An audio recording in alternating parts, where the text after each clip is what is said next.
सबका स्वागत है। मैं हूं अनुराधा चुग, पास्ट लाइफ रिग्रेशन थेरेपिस्ट। दर्शकों, मेरे पास एक यंग लेडी आई जिनकी एज 43 थी। वो बहुत परेशान थी कि मेरे घर में सब कुछ होते हुए भी एक बहुत बड़ी प्रॉब्लम है कि मेरे पति मेरे पे शक करते हैं। ये लेडी वर्किंग है, इनके पति भी वर्किंग है, इनके 2 बच्चे हैं, बेटा और बेटी, और एक इनकी ननंद के साथ बहुत बनती है जो फॉरेन में रहती है और उनको PLR थेरेपी का बहुत ज्ञान है। वो जानती हैं कि मेरे भाई और भाभी बिल्कुल सही हैं। इसके बावजूद भी इनके घर ये जो कष्ट है ये कहीं ना कहीं पास से आया हुआ है। उन्हीं के कहने पे ये लेडी मेरे पास आई। इनकी पहचान को छिपाते हुए मैं आपको ये कहानी बताऊंगी। फ्रेंड्स, जैसे ही मैं इनको पास में रिग्रेशन में लेके गई, ट्रांस में लेके गई, तो सबसे पहले इन्होंने अपने स्पिरिट गाइड को पहचाना। इनके स्पिरिट गाइड भगवान कृष्ण थे, जिनको देखते ही ये बहुत इमोशनल हो गए। इनकी आंखों में आंसू आने लगे। इन्होंने एक बात ने बताया था मुझे कि ये सिर से लेके पैरों तक जब उनको देख रही थी तो कहते इतने सुंदर थे वो कि मैंने आज तक कृष्ण की कहीं तस्वीर भी ऐसी नहीं देखी और मूर्ति भी ऐसी नहीं देखी। पर कहती जैसे ही गर्दन तक पहुंची उसके आगे ये चेहरे को तो देख ही नहीं सकी। इतना तेज और इतनी रोशनी थी उसमें कि ये उनके चेहरे को देख ही नहीं पाई। उसके बाद भगवान कृष्ण को प्रणाम करते हुए उनकी मदद से ये अपने पास्ट लाइफ के इस प्रश्न के उत्तर को ढूंढने की तरफ चल पड़ी। जब मैंने इनको बोला तुम कहाँ पर हो, तो इन्होंने एक घर में अपने आप को पाया, जो घर कच्चा लेकिन बड़ा था। आंगन बहुत बड़ा था। उसमें इन्होंने एक छोटे लड़के को, 10-11 साल के लड़के को देखा, क्योंकि इनकी उम्र वहां पर 24 साल की थी। इन्होंने अपने सारे कपड़ों का रंग बताया, चोटी की हुई है, सलवार कमीज मैंने पहनी है, सब कुछ बताया इन्होंने। और जब भाई को देखा तो ये बहुत इमोशनल हो गई, इतनी ज्यादा इमोशनल हो गई क्योंकि वो लड़का इस जन्म में भी इनके पास है और वो इनके ऑफिस में, जहाँ जिस डिपार्टमेंट में ये काम करती हैं उसी डिपार्टमेंट में वो काम करता है। और देखो कुदरत के रंग कि इस जन्म में इन्होंने उसको मुंह बोला भाई बनाया हुआ है और वो इनकी बहुत इज्जत करता है। उसको देख के इमोशनल हुई। उसके बाद मैंने माँ को देखने के लिए बोला तो माँ इनकी किचन में थी, खाना बना रही थी। उसकी तरफ देख के पहचाना कि वो इस जन्म में भी इनकी माँ थी, जो अब उनकी मृत्यु हो चुकी है। उसके बाद इन्होंने देखा कि आंगन में एक चारपाई है जिसमें एक बुजुर्ग औरत है, महिला है। उसकी तरफ देखा तो इन्होंने बताया उस जन्म में वो उनकी दादी है और वो इस जन्म में भी इनकी दादी थी। उस जन्म में भी उसका प्यार था और इस जन्म में भी इनकी दादी से बनती थी और दादी की भी मृत्यु हो चुकी है। इसके बाद इन्होंने आंगन में एक और लड़का हेल्पर के रूप में देखा, काम वाला लड़का, जो खेतों में गाय वगैरह उनको बांधने के लिए, उनकी सेवा करने का काम और खेतों का काम करने में इनकी मदद करता है। इन्होंने आंगन में 2 गायें भी बंधे हुए देखी। इनको थोड़ा आगे लेके गई। मैंने कहा देखो आगे का समय देखो, तो ये थोड़ा सा पीछे चलेगी और समय पीछे चलेगी, जिसमें ये 14-15 साल की है और भाई छोटा सा है। वो स्कूल जाता है लेकिन ये स्कूल में पढ़ने नहीं जाती, इनको पढ़ाया नहीं जाता और ये भाई की इंतजार भी कर रही है। और इन्होंने हैंड पंप से चलाते हुए वहां पानी पीते हुए भी देखा। फिर थोड़ा आगे जाने को बोला तो फिर ये दोबारा से 24-25 साल की उम्र की उसी समय काल में आ गई कि मैं कुएं के पास हूँ, अपनी सहेलियों के साथ पानी भरने आई हूँ और सहेलियों के साथ मैं बहुत ही हंसी मजाक में बातें भी कर रही हूँ। दोस्तों, ये सारे ही सेशन में अपने भाई और माँ के लिए बहुत चिंतित रही। भाई के प्रति प्यार और माँ के प्रति प्यार इनका दिखाई दिया। कुछ थोड़ा और आगे समय लेके गई मैं इनको, तो इन्होंने बताया कि मेरे घर में बहुत लोग हैं। मैंने पूछा क्यों है, तो कहती हैं कि क्योंकि मेरी दादी की मृत्यु हो गई है और मैं बहुत ही दुखी हूँ क्योंकि मेरी दादी के साथ बहुत बनती है। कहते अब हम माँ भाई बस हम तीनों अकेले रह गए हैं। वहां पर भी ये भाई की ही चिंता कर रही थी। कुछ समय और आगे लेकर गई तो इन्होंने देखा कि एक बुजुर्ग औरत इनके घर में आई हुई है। इनकी माँ बहुत बीमार है, बड़ी परेशान। इनके चेहरे पे पूरे एक्सप्रेशन थे माँ को देखकर भी कि मेरी माँ बहुत परेशान है, उसको सांस की बीमारी है। और वो जो बुजुर्ग महिला आई है वो मेरे रिश्ते की बात करने आई है, किसी लड़के का रिश्ता लेकर आई है। तो मैंने कहा फिर क्या किया, तुमने क्या कहा? कहती मैं शादी करने के लिए बिल्कुल भी तैयार नहीं हूँ। मैंने कहा क्यों? कहती है क्योंकि मेरा भाई बहुत छोटा है, अगर मेरी माँ को कुछ हो गया तो उसको कौन देखेगा। दोस्तों ये पूरे एपिसोड में इसने भाई की बहुत चिंता की, भाई से बहुत लगाव, माँ से बहुत लगाव दिखा कि सेशन के दौरान ये इसकी आंखों में पूरे आंसू बह रहे थे। मैंने बोला थोड़ा आगे चलो देखो फिर तुम्हारी शादी हुई। तो इसने देखा मेरी माँ मर चुकी है, सिर्फ मैं और मेरा भाई है। मुझे उसकी बहुत चिंता होती है, अगर मेरी शादी हो गई तो इसका क्या बनेगा। और एक दिन जो मेरा मंगेतर है वो मेरे घर में आया है ये कहने के लिए कि अब शादी कर लो। कहती कि मैंने शादी करने से मना कर दिया क्योंकि मेरा भाई बहुत छोटा है, उसको कौन देखेगा। वो लड़का गुस्से में आकर उसने इसकी जोर से बाजू को घुमा दिया है। जैसे उस लड़के ने इसकी बाजू घुमाई, दर्शकों बहुत जोर से ट्रांस में होने के बावजूद पे बहुत जोर से चिल्लाई और लेटे लेटे की अपनी बाजू को ऐसे पकड़ने लगी। मैंने बोला दर्द हो रही है, मैंने इसकी वो पेन रिलीज कराई।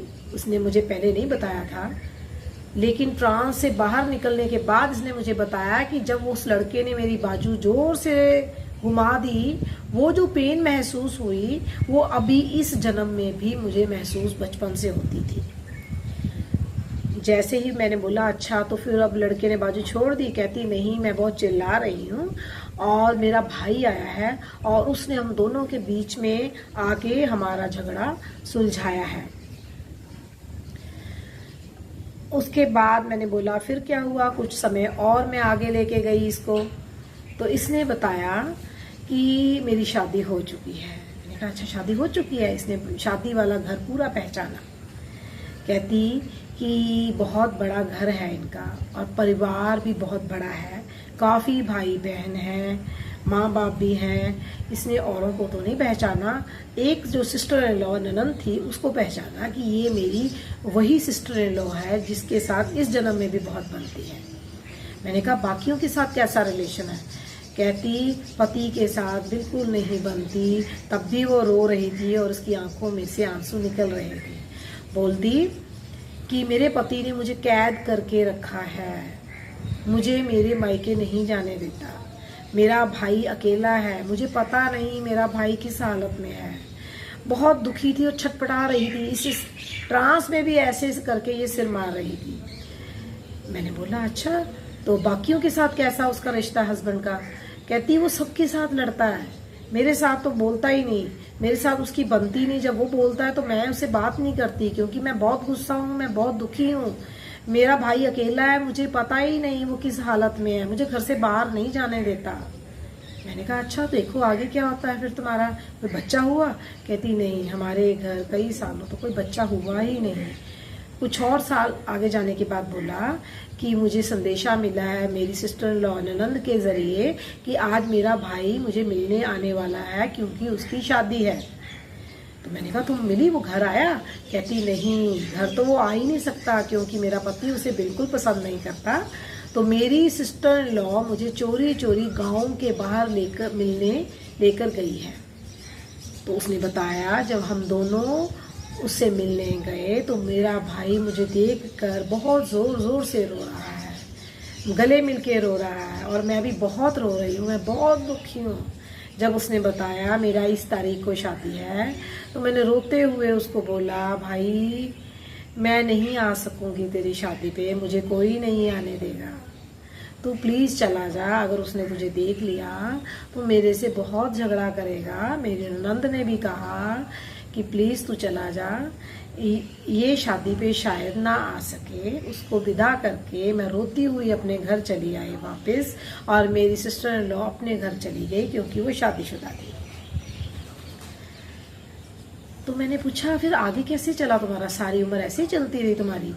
कहती सारी उम्र हम दोनों के बीच यही रहा, मैं उससे गुस्से से बात करती ही नहीं थी, वो जब करता मैं बोलती नहीं तो वो मेरे से लड़ाई करता। एंड तक मैंने उसको पूछा चलो अब तुम्हारा मृत्यु का समय आ रहा है, देखो कितने साल में तुम्हारी मृत्यु हुई? तो उसने बताया 50 साल की हूँ।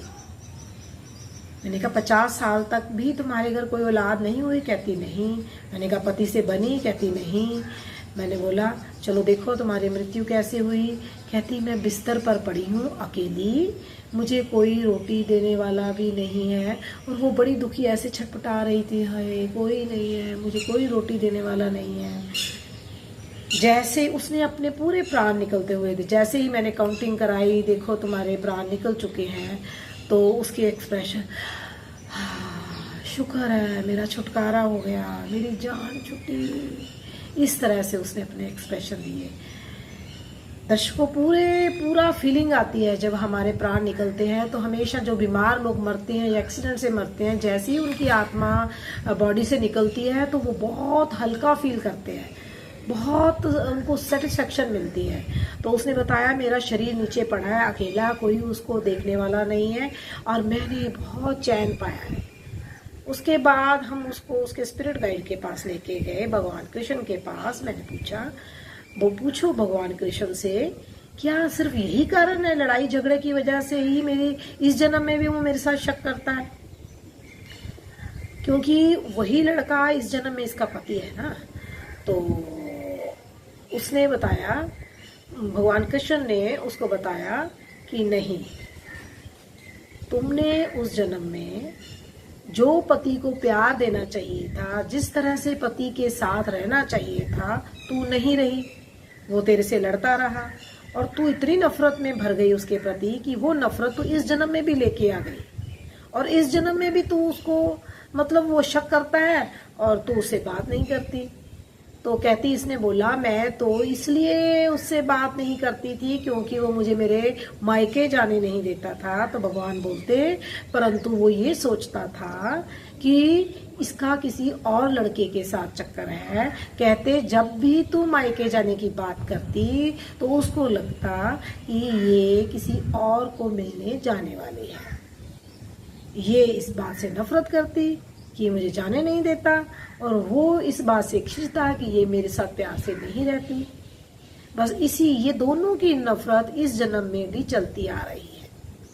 ये इस जन्म में भी खिंचती है, बहुत ज्यादा इसको झुंझुनाहट होती है कि ये मेरे पे बिना का बात की मतलब शक करता है, मेरे को मायके तक भी जाना पसंद नहीं करता है, ये घर में किसी चीज की कमी नहीं है, दोनों वर्किंग है, बच्चे अच्छे हैं। तो भगवान ने बोला, जब हमने बोला तो अब इसको क्या करना चाहिए, उन्होंने बोला सबसे पहले तो उन्होंने इसके टीका लगाया, भगवान ने इसको एक सफेद रंग का दुपट्टा दिया और बोला, ये बहुत ज्यादा एक्साइटेड थी, इसकी आंखों में आंसू चल रहे थे और बोला कि पिछले जन्म में भी तुम्हारा पर्पस था भगवान कृष्ण की भक्ति करना और वृंदावन अपने गुरुजी के पास जाना, तूने भक्ति नहीं की, लेकिन इस जन्म में तो वृंदावन अपने गुरुजी के पास जाकर भक्ति भी करेगी और अपने पति को पति वाला प्यार दे, जो पिछली नफरत को खत्म करके अपने पति को माफ कर और उसकी आत्मा से भी अगर हो सके तो उसके आमने सामने भी उसे माफी मांग। ये उनके स्पिरिट गाइड भगवान कृष्ण के द्वारा संदेश इसको मिला। तो ये उस समय भी रोते हुए यही बोल रही थी मुझे कि हाय मैंने तो ये सोचा ही नहीं, मैं तो अपने भाई से मिलने के लिए तड़पती रही और वो सोचता रहा कि मैं किसी और को मिलने जाना चाहती हूँ, इसीलिए उसने मुझे कैद करके रखा। दोस्तों इस तरह पिछले जन्मों की नफरत भी इस जन्म तक आती है। मैंने कुछ समय बाद इससे पूछा, फोन पे मेरी बात हुई ट्रांस में आने के बाद भी, और उसके बाद भी मैंने बात की तो इसने यही बताया कि जो तो बाजू की दर्द है वो तो मेरी उस दिन के बाद बिल्कुल नहीं हुई, जब उसके पिछली जन्म में मंगेतर ने उसकी बाजू को बिल्कुल बुरी तरह से घुमा दिया था, वो पेन इस जन्म में जो फील होती थी अब दोबारा नहीं हुई। हाँ, लेकिन ये जो शक वाली बीमारी है ये कुछ देर तो कम रही, थोड़ी थोड़ी फिर जागृत हो चुकी है। दोस्तों क्या होता है कि हो सकता है हमने इसके अभी पिछले जन्म नहीं देखे, हो सकता है पति के भी अपने कई और कर्म होंगे। ऐसी बीमारियों में, ऐसी कष्ट में हमें और भी सेशन लेने पड़ते हैं। कई बार एक सेशन में इसका आंसर नहीं मिलता है और वो मैम अब फिर दोबारा से इस सेशन को करवाना चाहती हैं। समय मिलने पर वो इस सेशन को दोबारा कराएंगी। हो सकता है अगले सेशन में इनके साथ पति के पिछले जन्मों की क्या प्रॉब्लम थी, इनके भाई के साथ इतनी नफरत क्यों थी पिछले जन्म में, उसका कारण फिर से हम जान सके। क्योंकि पहले हो सकता है हम पिछले एपिसोड में भी ये पूछ लेते, पर इतना पूछने में ही इनके 3 घंटे लग गए। तो इससे ज्यादा हम नहीं कर सकते क्योंकि इसमें बहुत एनर्जी लगती है, क्लाइंट की भी हमारी भी, तो काफी थकावट महसूस हो जाती है। तो फिर बाकी का हिस्सा पूछने के लिए, जानने के लिए हमें इनका और सेशन लेना पड़ेगा। दर्शकों, यही थी हमारी पास्ट लाइफ इनकी स्टोरी। इस तरह से हमारे कर्म, हमारी नफरत अगले जन्मों तक चलती है। दर्शकों, मैंने ध्यान के लिए बताया था। मेरी आशा है आपने उसको बड़े ध्यान से सुना होगा और ध्यान करना शुरू किया होगा। मैंने बताया था ध्यान कैसे करना है, पर मैंने अब एक बात और जोड़ती हूँ, कुछ बातें, कि ध्यान के समय हमें साथ में पानी का गिलास या बोतल लेके जरूर बैठना चाहिए। आपने कई बार संतों के साथ भी देखा होगा, जो योगी या साधु लोग होते हैं, तस्वीरों में भी देखा होगा कि वो एक कमंडल लेके चलते हैं। वो इसीलिए लेके चलते हैं, जहां कहीं भी बैठकर वो जब ध्यान में होते हैं तो उसमें पानी डाल के बैठ जाते हैं। उसके कई कारण भी हैं, पर 2 ये है कि पानी सुनता है। जब हम ध्यान में बैठते हैं, जो ऊर्जा हमारे अंदर आती है वो वाइब्रेशन उस पानी के अंदर भी जाती है। और जैसे ही हम ध्यान में बैठते हैं, ये जो शरीर है ये भगवान के द्वारा बनाया गया एक मशीन है, उच्चतम क्वालिटी का कंप्यूटर है। इसका एक सिस्टम है, जैसे ही हम आंखें बंद करते हैं, हाथ क्रॉस करते हैं, पैर क्रॉस करके बैठते हैं और अपने सांसों पे जब ध्यान देते हैं, जैसे ही हमारा ध्यान लगता है, आसमानी शक्ति, कॉस्मिक शक्ति, एनर्जी यहाँ से, इसको क्राउन चक्रा, ब्रह्मरंध्र बोलते हैं, यहाँ से कॉस्मिक एनर्जी हमारे अंदर आना शुरू हो जाती है, जिससे हमारी कई बीमारियां भी दूर होती हैं। ये कुदरती तरीका है, ये कुदरत, नेचर का ये एक नियम है। तो कई बार क्या होता है, एकदम से इतनी ऊर्जा आ जाती है तो कई लोगों को सिर में दर्द होना या खुजली होना, या ऐसी चीजों की प्रॉब्लम आती है। तो जैसे ही हम ध्यान से बाहर निकलते हैं, ध्यान से निकलने का एक तरीका तो ये है कि जैसे ही ध्यान से बाहर निकलना है तो पहले अपने हाथों को उस जगह पे रख लो जहां पर हमें पेन है। मान लो मेरे को चेस्ट में पेन है, तो मैं हाथों को खोल के यहाँ पर रखूंगी और मन में 5 तक काउंट करूंगी, 1 2 3 4 5, और उसके बाद इन हाथों को आंखों पे रखूंगी, 1 2 3 4 5, और उसके बाद मैं धीरे धीरे आंखें खोल के उस पानी को पीना चाहिए। जैसे वो पानी पीते हैं, जो कॉस्मिक एनर्जी कई बार एक ही जगह टिक जाती है, वो धीरे धीरे पूरी बॉडी में इक्वली डिस्ट्रीब्यूट हो जाती है। ये ध्यान की बहुत अच्छी प्रक्रिया है। हर एपिसोड में मैं ध्यान से लगने, जो इसके साथ जुड़ी हुई कुछ कुछ बातें जरूर बताया करूंगी। एंड तक इस एपिसोड को देखा करें। और अगर आपको मेरा ये एपिसोड, ये रियल पास्ट लाइफ स्टोरी अच्छी लगी हो तो सब्सक्राइब भी कीजिए, लाइक भी कीजिए, और कमेंट बॉक्स में मुझे कोई सजेशन देना हो या कुछ पूछना हो तो प्लीज लिखना मत भूलिएगा। नमस्कार।